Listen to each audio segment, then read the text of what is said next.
Beautiful humans, welcome back to another episode of the I Like Birds podcast. I'm your host, Zach Rippey, and this podcast is dedicated to the non-believers, the confused believers, and the true believers. Because I, at one time or another, was all three, and I'm here to help you get a better understanding of who Jesus is and what he's all about. Let's grow in our faith together. You learn as I learn. I like the Bible, and I like words, so therefore, I like birds. Let's start the show. People, are you ready? Let's start the show. Let's start the show. Ladies and gentlemen, welcome back to another episode of the I Like Birds podcast. I'm your host, Zach Rippey. You may have noticed, if you're a frequent listener of the I Like Birds podcast, which you are so appreciated, and if you're new, I'll catch you up to speed, but if you may have noticed that this episode is actually coming out later than it normally does. Normally, every Tuesday and Friday morning, we have it out at like 7 a.m., ready to go, locked and loaded.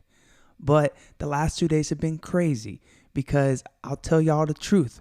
My wife is usually with my son Malachi and just being a super mom, right? Well, my wife, Catherine, is out of town this weekend. So she left Thursday morning.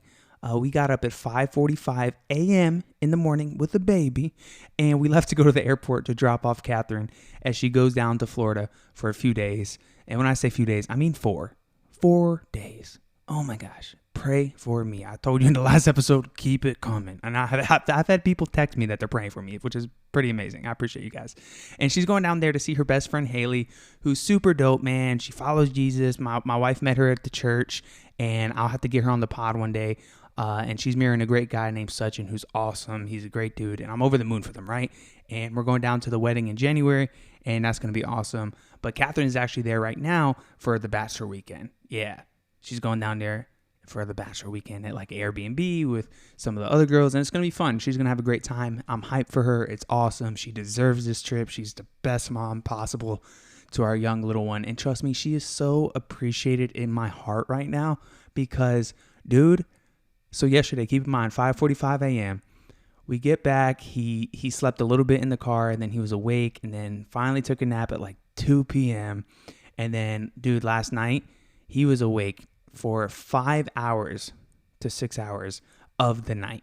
Okay, so I'm not gonna. I'll just tell you that. I'll just tell you that basic information. All right, on and off, just sleeping terribly, right? Because he's normally on the boob and all that, and he's not able to be on the boob when she's not here. And oh man, yesterday was just a crazy day. It was like legit. It felt like day one of boot camp, And it's crazy because I had Noah at 19, but I don't know. I think God just had his hand on Noah, and Noah was able to sleep with me when the boob wasn't there, and we made it work. And man, I don't know, but wow, that was just a crazy day one.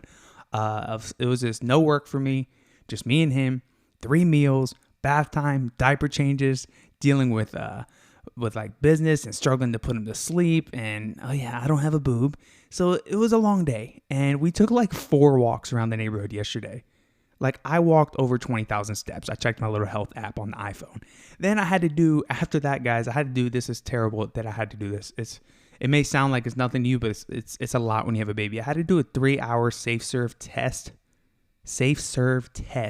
for work, and take 2 tests on it for like alcohol and food handlers, whatever, right? And I failed the first time because I took it when I was rushing it. I was just trying to get it knocked out, and I passed the second time.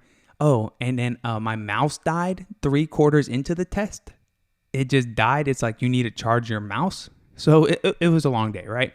And I was actually supposed to put out an episode today with a guest that I talked to on, I think it was Tuesday or Wednesday night. It was Tuesday night, by the name of Bobby Katie. And he's a comedian that I met and befriended in Tampa back when I lived there. And I'm going to be honest, the episode is a little bit different than my other guests have been, right? So I have a lot of editing to do in that one because I just do, all right? It's a very outside the bird box episode. And I just don't have time to edit it while my wife is gone. So I thought I'd make a little bird talk episode with you guys to kind of just give you a little word for the weekend going into next week, right? So I'm using this opportunity to do a bird talk episode that I think is an important one. I think right now in this country, people are trying really hard to control how you think and feel about something. And it's usually about something that isn't even a problem or concern in your own life, right? Like right now, it's about racism, it's about justice, and a whole lot of false narratives to see if they can condition you to feel a certain way so that they can control what you do on November 3rd. And even after that, if they get into power and we continue to allow the most ridiculous lies and hypocrisy to continue to happen in our society. A lot of outside influence right now are telling you how to think right now. They're trying to make you bend to this idea that America is a horrible, racist place and everyone is a monster and racism is institutionalized and the police shouldn't exist. Which, y'all are smart, is not the case. We as believers of Jesus are considered in our hearts and minds believers of truth. Jesus always says in the beginning of every question he answers, for the most part, you always hear this: I'll tell you the truth. I tell you the truth.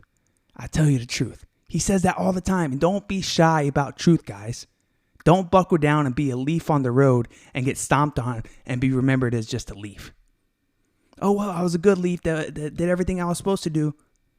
Nah, I'm not saying like run around and say everything you feel, but just don't be a leaf that bends and conforms for people who don't even care about the truth.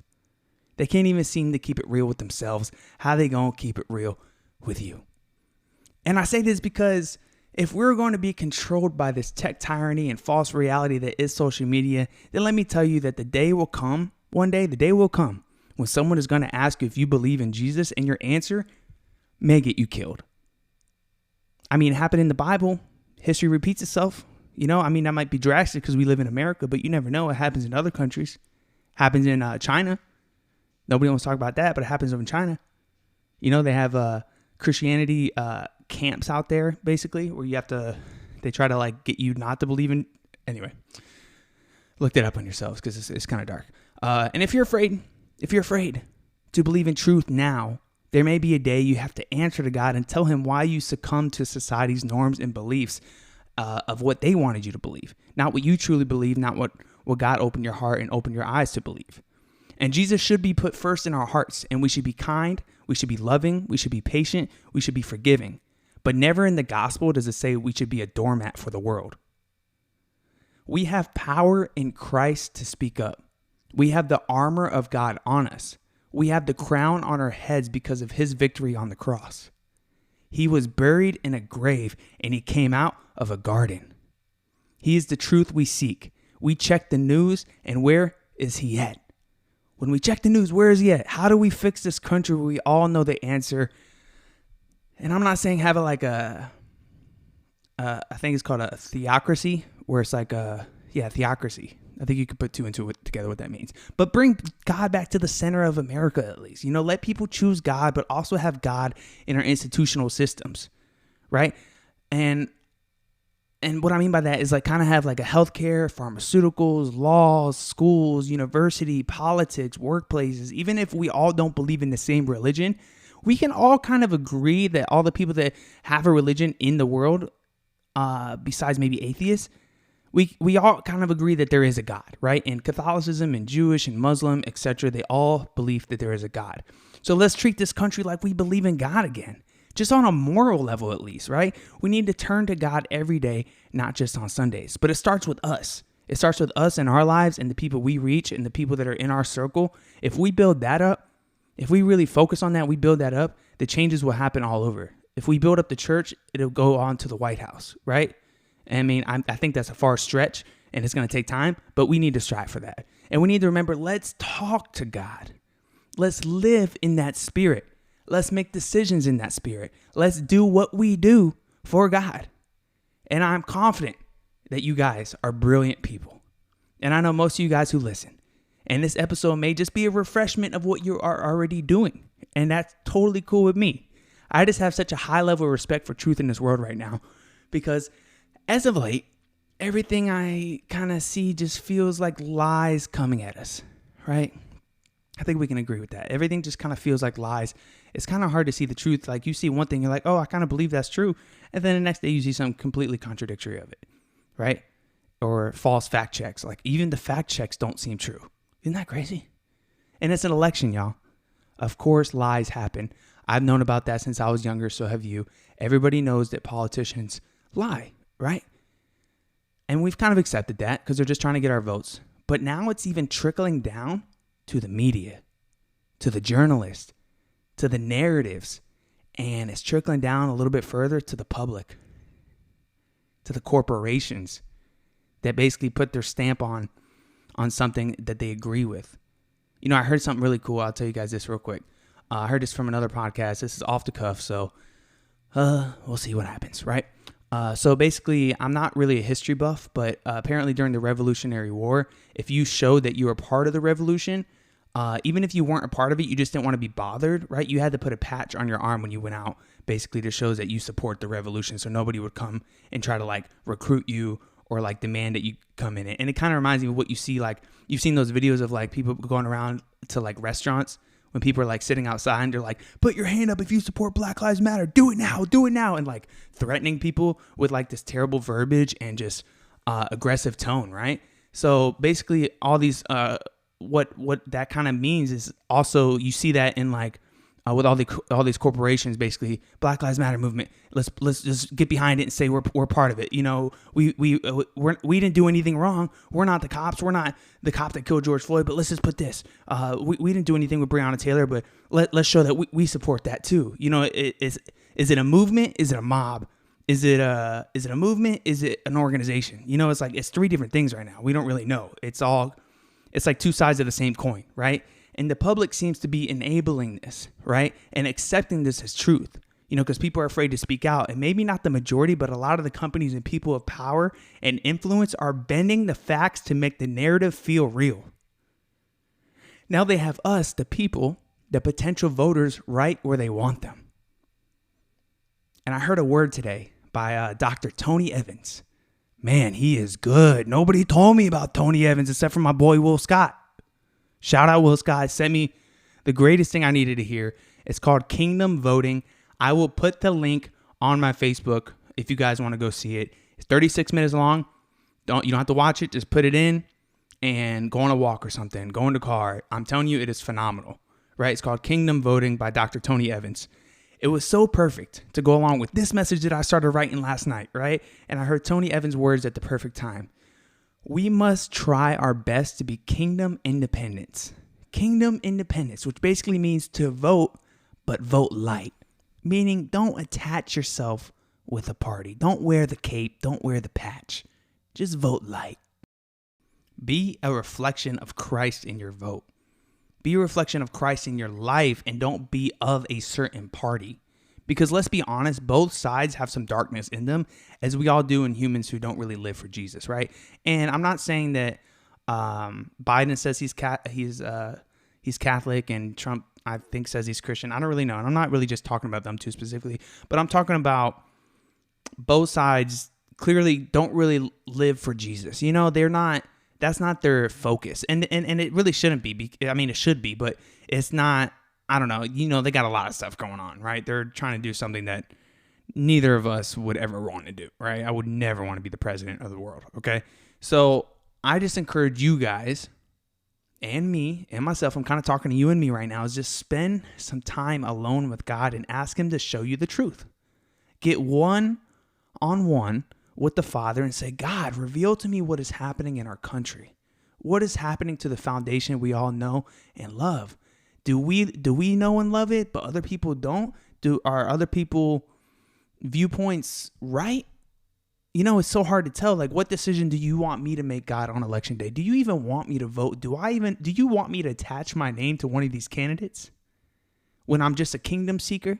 When I'm just living for the kingdom and trying to live for the kingdom and trying to help other people understand how powerful Jesus is and how beautiful and how dope and how loving he is? Like, that should be my focus, and it is. But right now we're in this season, y'all, and I can't act like we're not. I'm too honest, and this is too much of my life incorporated in this podcast. And I'll tell you guys that I kind of pay attention more than I should, right? Or I don't know if it's more than I should, but it's definitely, I should be doing more. I don't even know. I'm trying to figure it out. Does change need to happen in police trainings? Yeah, sure. I think that there's always room for improvement. There's always room for growth. But we as people also, listen to this. This is never talked about. We as people also need to respect authority and not act like cops are the only side of the party that has to respect somebody. Respect goes both ways. Even when somebody does have more of an advantage in a position of power, why would you threaten that? Why would you try to go against that in front of them? I just don't understand. I'm not saying comply with every single thing, but there's so many people in the world and in America that just do the right thing, and it's all right, respect the cops, and they'll be chill, they'll be good. There's 99% good cops, there's 1% bad cops. It's frustrating because I went to the police academy, so when I see cops being shot, I don't know, it hits my heart a little bit because I got a lot of friends that are cops now, right? So, and I got a lot of friends that are black people, so it's I'm stuck in the middle as always. Of course, trying to see both sides, but I also see the media just lying and just not facts, and it's just sad, dude. It's just sad that they're cool with America being on fire. That's the thing. They're enabling it. Go to God for your answers. And that's kind of the message of this. Go to God for your answers about humanity. There's a lot of good people all over America. The silent majority is just so full of love and God in their own life. You never really hear from them. The internet is a scary place, and the internet is bringing the worst out of people there, and now it's trickling down even in the streets on a regular basis. 2 cops got shot. 2 cops got shot and were forced to stay quiet to avoid the mob online. The mobs are in the street, the mobs are online. God has called me to be a voice for him, and I can't act like this is normal or okay or just accept it. This is my platform. I have an audience to reach. I have people that listen and care what I have to say about stuff. We have to handle and speak truth, or we will be hiding in this lie. A tragedy happened in that Breonna Taylor case. Nobody can deny that. Why must one side of the team demand a murder charge when a murder isn't exactly what happened that day? An unfortunate death happened with gunfire that was exchanged. No knock warrants are what happens when someone is running a drug trafficking operation through an apartment. You see it in movies all the time. The cops get shot at. I've been through it. They're trained to shoot back. They're not going to wait and see who's shooting. They're going to shoot back. If the American people think that is wrong, then I don't know what police are expected to do in the highest crime rate country in the world. People think they're free to do crime. That's how much freedom we have in America. People think they're free to do crime. People feel like they're free enough to shoot cops. How bananas is that? And I don't know. I really don't have answers for you guys. I just am here to encourage you guys to keep your head on straight. Don't let your neck bend to please the people who don't even really care about the facts. And I truly love getting deep with Jesus, and the only focus I have is on him and his word, his teachings, his life, and his love. And we are brothers and sisters in Christ, and let's treat others that way, but not be a doormat for false reality. If you're feeling stressed and worried about this election, or feel fearful of what is happening or what is to come in America, I encourage you to pray more. Get lost in the prayer sauce. Pray more than you do. Text God. We had a conversation about that earlier in, I have no idea what episode it is now, about texting God. You know how you text your friend something small like, hey man, you see that Miami Heat game? We're up 3-1, by the way. You see that Miami Heat game? Text God and be like, yo, I appreciate what's going on throughout this day. Man, I pray for America right now. I pray for this nation. Please let people come to you. Just something like that. Just hit him with something small, even in those moments of not your long prayers. We can write to him in a journal. We can talk to him while we listen to some worship songs. We can find more podcasts about Jesus and just get our thoughts in that vibrations of him. Join a church, join a small group, start a Bible study. Consume yourself with God, and your life will blossom into nothing but goodness. The feeling of peace when you give your worries to God is indescribable. We are followers of Jesus. We are living for him every day. We are the birds of the birdhouse, the children of his kingdom. And I hope you have a great weekend. I encourage you to listen to some past episodes, catch up on some, read a couple chapters of the word, and share this episode with anyone and everyone on Facebook or through a genuine text message to a friend. Much love, and I'll see you next week.